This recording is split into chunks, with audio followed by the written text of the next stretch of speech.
नमस्कार दोस्तों।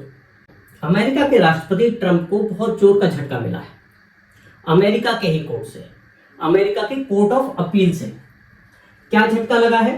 कोर्ट ने बोला है कि आपने जिस कानून का उपयोग किया है ग्लोबल टैरिफ पॉलिसी बनाने के लिए और देशों पर टैरिफ लगाने के लिए, वो अमान्य है। जो कानून आपने उपयोग किया है वो इस चीज को अलाउ नहीं करता। तो कोर्ट ने क्या कहा और कोर्ट ने ऐसा क्यों कहा? ट्रंप की ये हार जो है, अब ट्रंप के पास ऑप्शंस क्या हैं? पहले लोअर कोर्ट में ट्रंप गए थे, वहां पे हार मिली थी, अब हाई कोर्ट में इनको हार मिली है। तो अब ट्रंप के पास ऑप्शंस क्या हैं जिनको यूज करके वो इस पॉलिसी को कंटिन्यू कर सकते हैं? और जो वो ऑप्शंस हैं उनमें क्या क्या इश्यूज आएंगे, प्रैक्टिकल इश्यूज क्या क्या आएंगे ट्रंप को, है ना? ऐसा नहीं कि उस पॉलिसी को एकदम से लगा देंगे, उसमें भी इश्यूज आएंगे। और फाइनली जो भारत है उस पर क्या फर्क पड़ने वाला है इस डिसीजन का जो कोर्ट ने दिया है। एक एक करके अब हम ये सारी बातें डिस्कस करेंगे। तो सबसे पहले कोर्ट ने कहा क्या है? कोर्ट ने कहा है कि जो आपने ये कानून लगाया है IEEPA, international emergency economic power act, उसको यूज करके आप जो है ग्लोबल ट्रेड पॉलिसी नहीं बना सकते। इंटरनेशनल जो ट्रेड है इसकी ओवरऑल पॉलिसी नहीं बना सकते इस एक्ट का यूज करके। इस एक्ट के कुछ अपने प्रावधान हैं, कुछ इसकी लिमिटेशंस हैं, कुछ इसका दायरा है, आपको उस दायरे के अंदर ही रहना है। एक्चुअली जो ये कानून है इसके प्रोविजंस क्या क्या है, अब देखो ये देखते हैं कि ये कानून है क्या। ये कानून है IEEPA, international emergency economic power act. अब देखो इस वर्ड को ध्यान से पढ़ना। एक तो ये इमरजेंसी एक्ट है, यानी कि इमरजेंसी के केस में ये एक्ट यूज किया जाएगा। ये इकोनॉमिक है, मतलब ये फाइनेंस से रिलेटेड है, ठीक है। अब इमरजेंसी का मतलब ये है कि इमरजेंसी होनी चाहिए, यानी कि इमरजेंसी आपको डिक्लेयर करनी पड़ेगी। उसका कुछ रूल है। रूल क्या है कि इमरजेंसी आप डिक्लेयर करेंगे, उसको आप जो संसद है यूएस की संसद का नाम है कांग्रेस, ठीक है। कांग्रेस को आप नोटिफाई करेंगे कि हाँ हमने इमरजेंसी लगाई है, उसका रीजन देंगे प्रॉपर कि क्या इमरजेंसी है और आप क्या क्या स्टेप उसमें लेने वाले हैं। अब यहाँ पे ट्रंप ने क्या किया, जब इस एक्ट का यूज किया तो उन्होंने ना तो कोई इमरजेंसी लगाई है ना, कोई फॉर्मल इमरजेंसी उन्होंने नहीं लगाई, ना ऐसा कोई नोटिफिकेशन दिया, फॉर्मल नोटिफिकेशन दिया, और उन्होंने ये कानून बना के। अब कोर्ट क्या कह रहा है? कोर्ट ये कह रहा है कि ये जो एक्ट है ये इमरजेंसी के केस में ही लगाया जा सकता है और किसी स्पेसिफिक सिचुएशन में लगाया जा सकता है, यानी कि किसी स्पेसिफिक नेशन के अगेंस्ट लगाया जा सकता है, उस नेशन की किसी स्पेसिफिक पॉलिसी के अगेंस्ट लगाया जा सकता है ना। ये नहीं कि आपने क्या किया कि अभी आपने ग्लोबल ट्रेड पॉलिसी बना दी इस एक्ट के अंदर बिना किसी इमरजेंसी को डिक्लेयर किए हुए, तो this is not valid under this law. अब देखो ये अगर एक्ट आपको लगाना है तो इसका क्राइटेरिया है। क्राइटेरिया क्या है? सबसे पहले आप इमरजेंसी लगाएंगे, ठीक है, यानी कि फॉर्मल इमरजेंसी डिक्लेयर करेंगे। सेकेंडली आप कांग्रेस यानी वहां की संसद को नोटिफिकेशन भेजेंगे, बताएंगे कि किस तरीके का इश्यू है, किस तरीके की इमरजेंसी है, और फिर वो पावर जो है, जो उस कानून के अंदर पावर है, आप उनका यूज करेंगे। अब यहाँ पे ट्रंप ने क्या किया कि उस एक्ट को एज ए इमरजेंसी कंसीडर करके और पूरी जो है ग्लोबल ट्रेड पॉलिसी बना दी। That is not valid as per the court, ठीक है। अब जो ये कानून है उसका उपयोग पास्ट में कैसे हुआ है, जैसे कि आपको क्लैरिटी आए कि इस कानून का उपयोग कैसे किया जा सकता है। जैसे कि 1979 में एक बार क्या हुआ था, ईरान में जो यूएस का दूतावास था, वहां के जो कार्यकर्ता थे, वहां के जो काम करने वाले लोग थे, उनको ईरान के लड़ाकों ने कैप्चर कर लिया था, उनको बंधक बना लिया था। तो उस केस में जब प्रेसिडेंट थे जिमी कार्टर 1979 में, जिमी कार्टर, तो इन्होंने इमरजेंसी एक्ट ये वाला लगाया था और ईरान पे सैंक्शंस लगाए थे। सारी प्रॉपर्टी, जैसे उनकी जो भी प्रॉपर्टी थी उनको फ्रीज कर लिया था, और जो इंपोर्ट एक्सपोर्ट के जो ट्रेड था उस पर उन्होंने सैंक्शंस लगाया था। तो यहाँ पे देखिए एक स्पेसिफिक नेशन है, एक स्पेसिफिक सिचुएशन है, तो इस कानून का यूज किया गया है। अब देखिए दूसरी सिचुएशन, जैसे यहाँ पे जॉर्ज डब्ल्यू बुश है, जब 9/11 का अटैक हुआ था, सितंबर 11 का अटैक हुआ था, जो यूएस पे आतंकियों ने जो किया था, उसके अगेंस्ट, मतलब टेररिस्ट के अगेंस्ट की उनकी फंडिंग कहां से हो रही है, उस स्पेसिफिक सिचुएशन में 2001 में जॉर्ज डब्ल्यू बुश ने ये कानून का उपयोग किया था, ठीक है। ऐसा नहीं कि डोनाल्ड ट्रंप को पता नहीं है, डोनाल्ड ट्रंप ने भी यूज किया है। डोनाल्ड ट्रंप ने 2019 में यूज किया था, यानी कि अपने पिछले कार्यकाल में। किस किस पे उपयोग किया था? मेनली चीन पे उपयोग किया था। चीन की कौन सी कंपनी पे? टिकटॉक पे यूज किया था, वीचैट पे किया था। और रीजन क्या दिया था इमरजेंसी का? कि ये जो कंपनियां हैं ये हमारे डेटा को चीन की सरकार के साथ शेयर कर सकती है। यानी कि अगर आप देखोगे सारी सिचुएशन में एक स्पेसिफिक इमरजेंसी है, उस इमरजेंसी से क्या डेंजरस सिचुएशन रेज हो सकती है, क्या डेंजरस सिचुएशन उससे बन सकती है, और उस स्पेसिफिक नेशन के अगेंस्ट या उस स्पेसिफिक कंपनी के अगेंस्ट बैन लगाया गया। एक और हुआ था मैक्सिको पे। अपने पिछले ही कार्यकाल में ट्रंप ने मैक्सिको पे भी बैन लगाया था। किस बात पे बैन लगाया था? इन्फिल्ट्रेटर्स के ऊपर। उसने क्या इमरजेंसी डिक्लेयर की कि भाई वहां से बहुत ज्यादा घुसपैठिए अमेरिका में घुसपैठ कर रहे हैं, जिससे कि हमारी सिक्योरिटी को इश्यू है। तो उस इमरजेंसी के केस में मैक्सिको पे भी इसी कानून के अंडर जो है उनके ट्रेड पे, उनकी संपत्तियों पे जो है बैन लगाया गया था।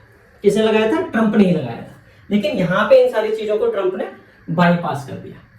अब देखो, जब इस लोअर कोर्ट में हार गए ट्रंप, हाई कोर्ट में हार गए, अब उनके पास ऑप्शंस क्या अवेलेबल है? उनके पास ऑप्शन ये है कि वो अब सुप्रीम कोर्ट में अपील करेंगे।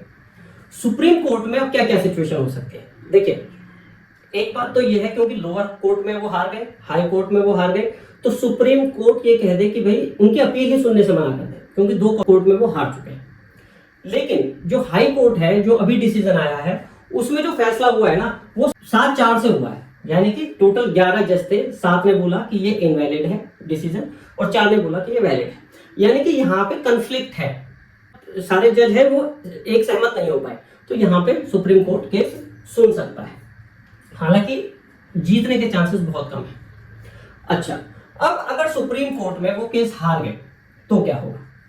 क्योंकि सुप्रीम कोर्ट कह रहा है कि भाई ये आपने एक्ट अलग गलत लिया है ना।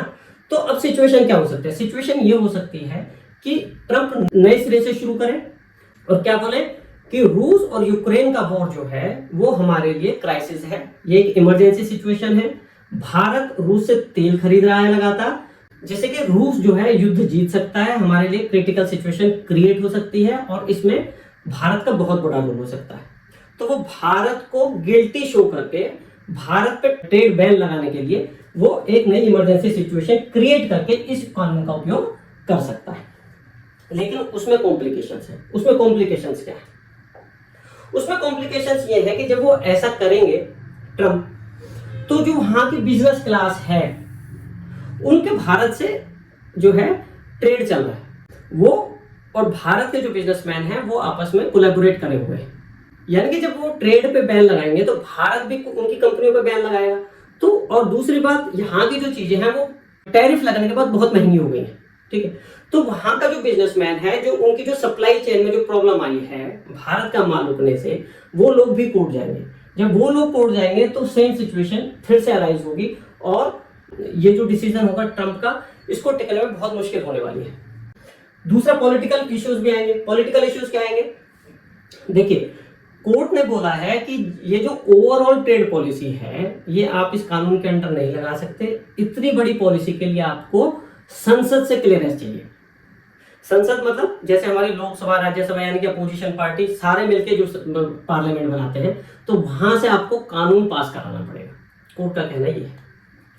अब जब वो संसद में जाएंगे तो जो अपोजिशन पार्टी है उनका कहना क्या है कि भैया जो भारत है वो हमारा स्ट्रेटेजिकल पार्टनर भी है, ट्रेड पार्टनर होने के साथ साथ स्ट्रेटेजिकल पार्टनर भी है। जैसे कि क्वाड में जापान और ऑस्ट्रेलिया के साथ मिलकर भारत जो है चीन को कंटेन करने में यूएस की मदद कर रहा है, ठीक है। तो भारत से रिलेशन खराब नहीं किए जा सकते।